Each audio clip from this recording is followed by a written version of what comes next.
Hello दोस्तों, स्वागत है आप सबका एक बार फिर से मेरे एक नए ब्लॉग में। और जो पुराना ब्लॉग देखा था आपने, काफ़ी टाइम से मैंने ब्लॉग नहीं डाला आपके बीच में। तो इससे पहले जो डाला था वो हरियाणा में भागवत कथा में थे हम, शिव महापुराण कथा में। तो हरियाणा में मैंने कलश यात्रा का डाला था, उसके बाद कोई ब्लॉग नहीं डाला। लेकिन हरियाणा में भी आनंद आया। हरियाणा की भूमि पर जो प्रॉपर हरियाणा में पहली बार हम गाँव की तरफ कथा में रहे, और वहाँ पर अभी भी गाँव का जो माहौल अच्छा है। गाय भी हैं, भैंस भी। दूध मट्ठा तो इतनी थी कि बाल्टी की बाल्टी भर जाते थे हमारे, और बर्तन ही नहीं रहते थे खाली कि रखने के लिए। तो दूध मट्ठा भी खूब पिया वहाँ पे, पर ब्लॉग नहीं बना पाया, ऐसे ही बस। तो उसके बाद मैं तुरंत निकल गया था पटियाला, और परसों रात को निकला पटियाला से, और कल सुबह पहुँचा जगड़ गाँव। लेकिन कल भी ब्लॉग नहीं बना पाया। कल तो पूरी आंखें सूज रही थी रात भर गाड़ी चलाने से, तो दिन भर सोया रहा। आज आए हैं बाबा ब्रह्मनाथ के मंदिर में, और आशीष भाई के साथ आए। भाई जी ने नई गाड़ी ली है, तो भगवान इष्ट देवता के दर्शन करने भी आए, और हमारे साथ जीजाजी भी हैं।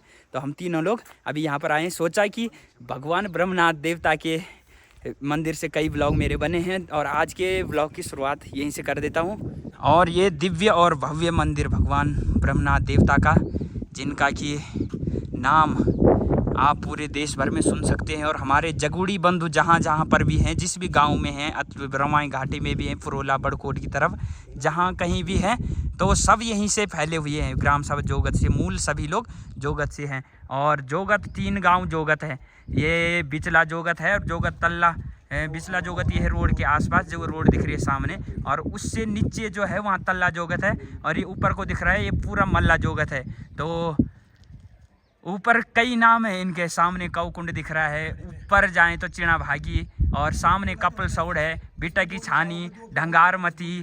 तो ऐसे ऐसे करके। और अभी खड़की वृक्ष है, खड़की वृक्ष था बहुत बड़ा यहाँ पर, वो तो अब क्षतिग्रस्त हो गए हैं, अब नहीं रहा।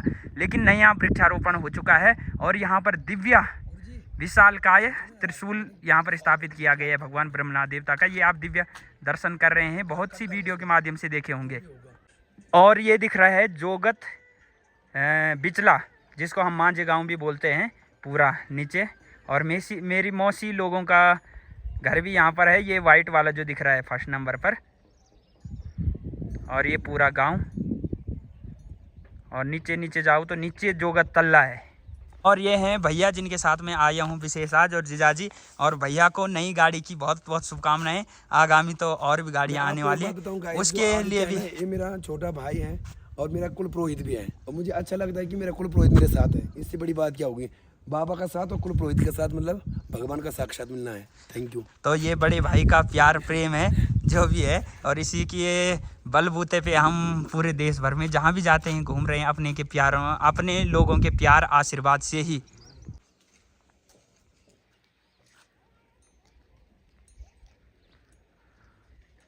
और ये यहाँ पर घंटियाँ देख सकते हैं आप, कुछ किसी ध्यानियों ने चढ़ाई हैं कोई। तो ये पूरा पाइप लगाया गया है घंटियों को लगाने के लिए।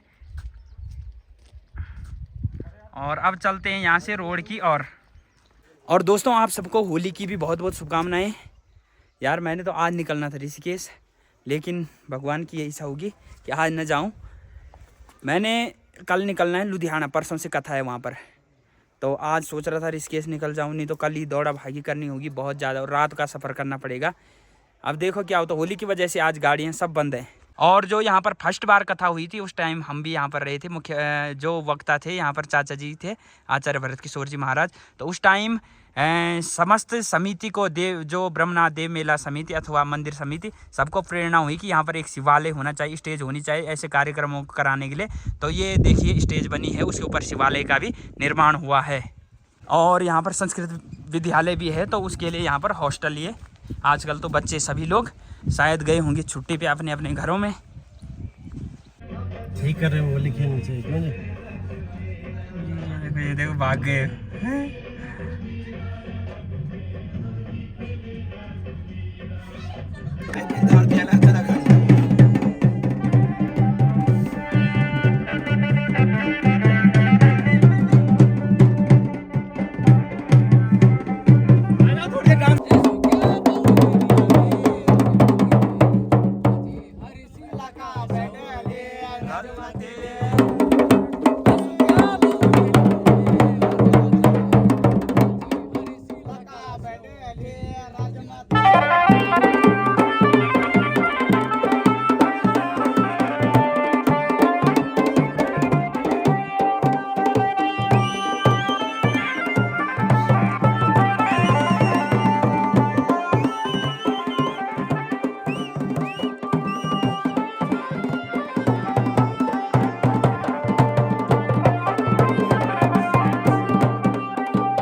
राजमातिले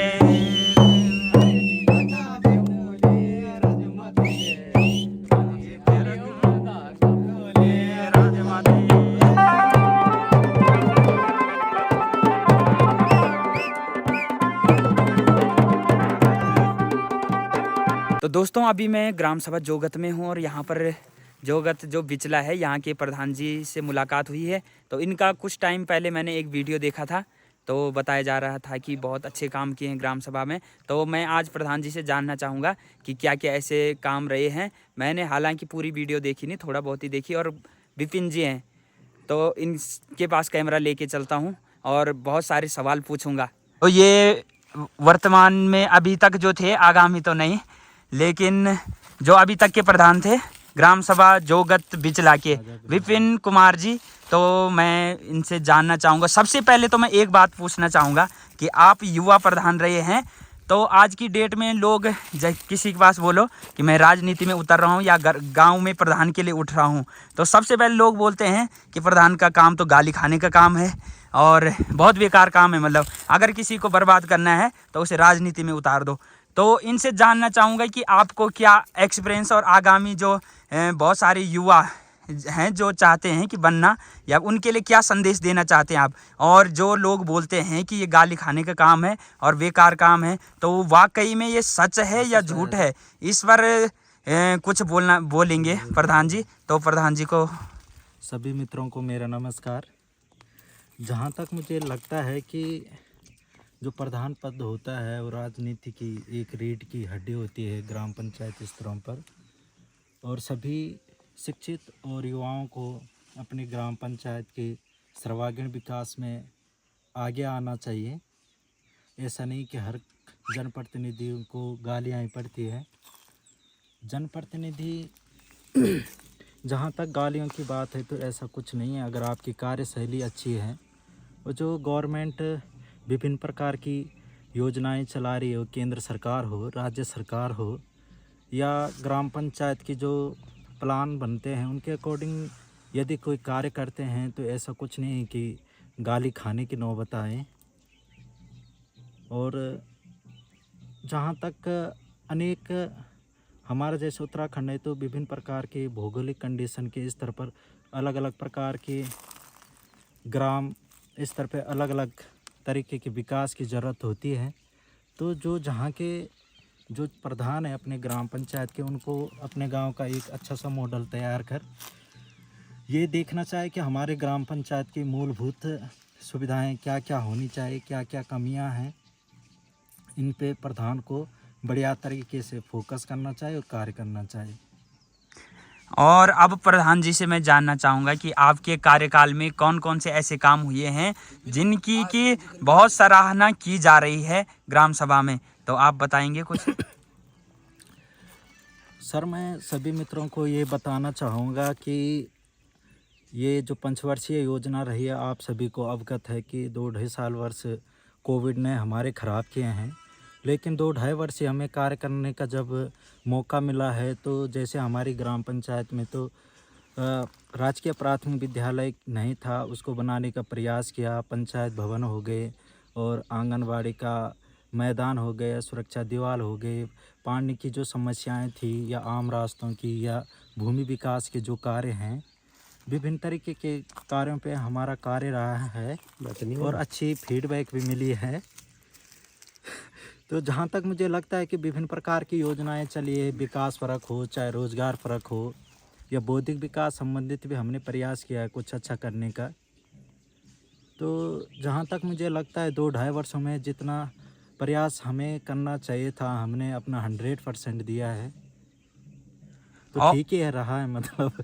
और आपकी ग्राम सभा में सबसे बड़ी परेशानी थी जो कि पानी की थी। जब हम भी कभी आते थे जोगत बिचला में, तो मेरी मौसी जी वहाँ पर रहते हैं, तो हम रोज़ सुनते थे कि पानी की बड़ी समस्या है, भैंस के लिए भी पनियारे से पानी लाओ, अपने लिए पीने के लिए, नहाने के लिए, धोने के लिए, कपड़े धोने के लिए। तो सबसे बड़ी परेशानी थी पानी की, तो आपने वो दूर की है, तो वो कैसे कैसे आप बताएंगे? सर, उसके लिए बहुत हद तक प्रयास करना पड़ा। हमसे पहले के जनप्रतिनिधियों ने भी शायद प्रयास किया होगा, लेकिन प्रयास एक अंतिम क्षण तक करना चाहिए जनप्रतिनिधि को, जब तक समस्या सॉल्व ना हो जाए।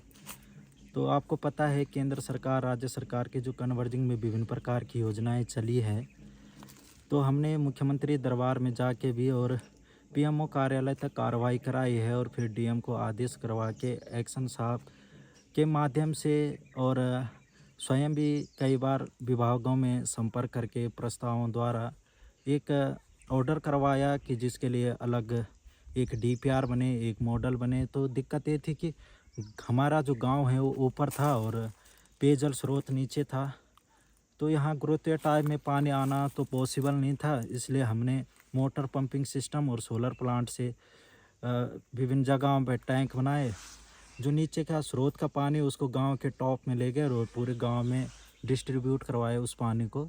और हमारे पास एक दो स्रोत और भी हैं जिन पे अभी कार्य चल रहा है, अभी बाकी है, लेकिन आने वाले समय में जहाँ तक मुझे लगता है कि पानी की कोई दिक्कत कोई समस्या हमारे ग्राम पंचायत में नहीं होगी। लगभग जो मूलभूत समस्याएं हैं उन सभी की समस्याओं का निराकरण हो चुका है। कुछ चीज़ें बड़े स्तर पे भी करने की ज़रूरत होती है, जिसके लिए बड़े जनप्रतिनिधियों को अपने क्षेत्र के लिए आगे आना होता है। क्षेत्रीय एमएलए हो, अध्यक्ष साहब हो, ये सांसद जी हों, सभी को आगे आने की ज़रूरत है। तो आप सभी दर्शक लोग जो है प्रधान जी की बोली भाषा जो है, बोलने की शैली है, उतने से ही समझ गए होंगे कि प्रधान जी शिक्षित हैं। और मैं जानना चाहूँगा कि आप सबको बताएं कि प्रधान जी की शिक्षा दीक्षा क्या क्या है। सर मैंने एमएससी बीएड करा हुआ है, अभी लेक्चरर की तैयारी कर रहा हूँ। तो एमएससी सभी युवा भाइयों को यही कहना चाहूँगा कि अगर आप चाहते हैं अपने क्षेत्र का सर्वांगीण विकास, तो हर शिक्षित व्यक्ति को अपने ग्राम पंचायत स्तर पे आगे आना चाहिए। ऐसा नहीं है कि हर कोई, जैसे हमारे भाई जी ने कहा है, नोटियाल जी ने, कि अधिकतर सोचते हैं कि गालियाँ पड़ती है, यह है सो है या कुछ डिफ़िकल्ट है। ऐसा कुछ नहीं है। अगर आप सच्ची नीयत से और सही तरीके से कार्य करते हैं, सच्चाई से कार्य करते हैं, तो विघ्न बाधाएँ आगे आते रहती है। लेकिन ये नहीं है कि गालियाँ ही पड़ी आपको। आप सभी के प्यार प्रेम और भगवान के आशीर्वाद से हमें तो आज तक ऐसा कुछ सुनने को मिला नहीं है। हमने अच्छा प्रयास किया है कि हम अच्छा करें, और इसके बावजूद कहीं पे त्रुटियां भी हो जाती है तो जीवन में सीखने के लिए मिलता है, अगर आपको बड़े स्तर पर राजनीति करनी है। क्योंकि जहाँ तक मुझे लगता है ग्राम पंचायत स्तर का जो जनप्रतिनिधि होता है वो काफ़ी ट्रेंडफुल होता है, क्योंकि विभिन्न उत्तराखंड के विभिन्न विभाग 38-40 विभाग, एक अध्यक्ष होता है प्रधान, वहाँ वो अपने प्रस्ताव रख सकता है, अपने जीपीटीपी के माध्यम से ग्राम डेवलपमेंट कमेटी के जो प्लान बनते हैं उनको पारित करके पास करवा सकता है। ऐसा कुछ नहीं कि समस्याएं आती है। हमारे थपलियाल जी अगर दो शब्द कहना तो प्रधान जी आगामी चुनाव में आपका क्या है, क्या कदम उठा रहे हैं? क्या आप फिर से ग्राम प्रधान का चुनाव लड़ेंगे?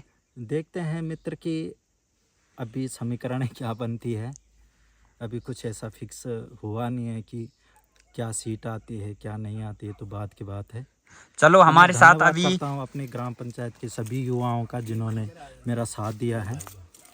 और हमारे साथ जगुर जी। हमारे जीजाजी हैं विनोद जी, तो आपसे आप भी आगामी अपनी ग्राम पंचायत से जो है प्रतिनिधि हैं, ग्राम सभा प्रधान में ग्राम प्रधान प्रतिनिधि हो रहे हैं। तो आपसे भी मैं कुछ जानना चाहूँगा, आप क्या गांव में क्या क्या विकास करेंगे और गांव के प्रति आपकी क्या? जी आपको तो सबसे पहले प्रणाम, और पूरा उत्तराखंड को मेरे सदार प्रणाम। हम भंडार से क्षेत्र से हैं, जो उत्तरकाशी डिस्ट्रिक्ट में पड़ता है, और डुंडा ब्लॉक है। इसमें हम ग्राम प्रधान के उम्मीदवार पद हेतु हैं, और हम आज यहाँ जोगत में यहाँ पर विपिन कुमार को,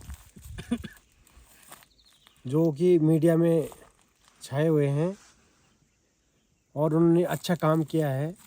पानी का स्रोत हो, घर नल का स्रोत हो, या स्कूल का हो, कोई आंगनबाड़ी का हो, हर एक काम को किया है और उन्होंने बहुत प्रयास किया है। और वो आज सभी युवा दलों के या बुजुर्गों के या किसी अन्य व्यक्ति के या समाज के, वो उस काम के प्रति प्रतिबंध है।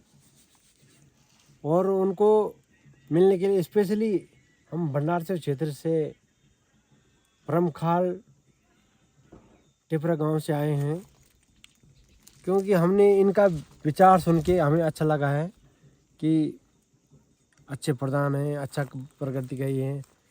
क्योंकि अगर एक गुरु के दायित्व से हम उनको सोचा है कि ये हमें दिशा निर्देश दें कि हम इस कदम में रास्ता चल रहे हैं तो इसको हम कैसे चलें। तो आज हमारे विपिन भाई बताएंगे कि इस रास्ते को कैसे पार करें। भले हमें ये नहीं है पता कि जनता हमें चुनती है कि नहीं, वो तो जनता जनार्दन का रूप है, परिणाम है कि वो क्या परिणाम देती है। परंतु हमारा तो ये है कि कोई आगे बढ़ रहा है और कोई मतलब अच्छा काम कर रहा है, उससे शिष्य बन के वो लेना है कि हमें कैसे प्रोसेस करता है। ये हमारे विपिन भाई। धन्यवाद हमारे बड़े भाई विनोद थपलियाल जी। तो जहाँ तक मुझे लगता है थपलियाल जी की सभी युवाओं को, जो भी कैंडिडेट होते हैं ग्रामीण क्षेत्र से, अपने ग्राम पंचायत के लिए एक अच्छा सा मॉडल तैयार कर उस पर 5 साल फोकस करने का प्रयास करना चाहिए। और जो अपने ग्राम पंचायत की मूलभूत समस्याएं होती हैं उनको जड़ से समाप्त करना चाहिए और सभी मूलभूत समस्याएं अपने गांव की जो हैं संसाधन हैं वो जुटाने चाहिए।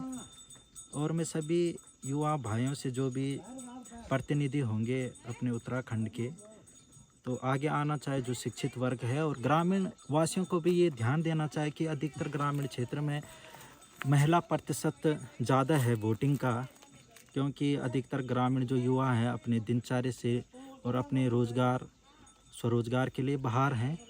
तो चुनाव के लिए आना चाहिए सभी युवा भाइयों को और सपोर्ट करना चाहिए एक शिक्षित प्रधान को, कि जो अपने गांव का चहुमुखी विकास कर सके। और ग्राम पंचायत को भी ये ध्यान देना चाहिए कि वोट सिर्फ योग्यता, कौशल और काम के आधार पे देना चाहिए। भयात हो गया, इस आधार पे वोट देने की कोई आवश्यकता नहीं होती है। कैंडिडेट को देखिए। और इस तरह चुनाव में अधिकतर देखा जाता है कि पार्टियों को मद्देनज़र ना रखते हुए कैंडिडेट को सपोर्ट करके ऐसे कैंडिडेट को वोट दें जो आपके क्षेत्र के विकास के लिए आगे आए और उस फील्ड का अच्छा नॉलेज रखता हो। जी विनोद थपलियाल जी, जहाँ तक मैं बात करता हूँ, व्यवहार के अच्छे धनी हैं। और ग्रामीण स्तर पर जो प्रधान का कैंडिडेट होना चाहिए उसका व्यवहार बहुत नॉर्मल स्वभाव का होना चाहिए। कुछ चीज़ें ऐसे होती कि प्रोटोकॉल के अंतर्गत जो नहीं आती है, ग्रामीण उसकी भी डिमांड करते हैं, तो उनको भी सेटिस्फाई करना होता है अपने कौशल, अपने अच्छे व्यवहार से, जिसके हमारे बड़े भाई विनोद थपलियाल जी बहुत अच्छे व्यवहार के धनी हैं। और मैं आशा करता हूं कि अगर इनकी ग्राम पंचायत मेरे इस वीडियो को सुने तो ध्यान दे कि हमारे जो विनोद भाई, मैं इनसे अच्छे आशा करता हूं कि अपने ग्राम पंचायत का चौमुखी विकास कर सकें। हमारे विनोद थपलियाल जी हमारे साथ बीएससी में सहपाठी रहे हैं, तो मैं इनके व्यवहार से भली भांति परिचित हूँ। बहुत अच्छे व्यवहार के भाई, हम आपको होली में मिले हैं। हाँ, होली की और होली का त्योहार में मिले हैं। हाँ। आपको हैप्पी होली के लिए यहाँ इतना समस्त उत्तराखंड को और आए हैं। बहुत बहुत धन्यवाद प्रधान जी विपिन कुमार जी। और आपने अच्छा काम किया है और आप हमें विनोद थपलियाल जी भी, भगवान का भाई, कि हम भी अच्छा काम करें। और आप सभी लोगों को भी होली की एक बार बहुत बहुत शुभकामनाएं। तो दोस्तों, आपने प्रधान जी के विचार सुने और बहुत अच्छे विचार। और प्रधान जी की जब भाषा शैली बात करके मुझे पता लगा, तो मैंने सोचा यहाँ पे प्रधान जी को बोला कि थोड़ा मैं वीडियो बनाना चाहूँगा, तो उन्होंने भी बोल दिया कि ठीक है। तो आपको क्या लगा वीडियो को देख के, आप अपने कमेंट ज़रूर करें। मैं किसी का प्रचार नहीं कर रहा हूँ कि आप इसको वोट देना या फिर ऐसे करना वैसे करना, लेकिन मैं वीडियो बनाते रहता हूँ। आपने देखा होगा धर्म से जुड़ी, सनातन से जुड़ी, पहाड़ों से जुड़ी वीडियोस मैं आपके बीच में लाते रहता हूँ। और मैंने प्रधान जी की वीडियो पहले देखी थी, तो इसलिए आपके बीच में ये वीडियो बनाई। वैसे भी मैं बनाते रहता हूँ ब्लॉग टाइप में। और आप सबका वीडियो को देखने के लिए बहुत बहुत धन्यवाद। ऐसे ही मेरी वीडियो को प्यार देते रहें। आप तो मेरी हर एक वीडियो को लगभग लाखों में पहुँचाते हो, लाखों व्यूज़ आ जाते हैं फेसबुक में आप, और यूट्यूब में भी काफ़ी लोग देखते हैं। तो आपका एक बार पुनः बहुत बहुत धन्यवाद। जय देव भूमि उत्तराखंड, हर हर महादेव।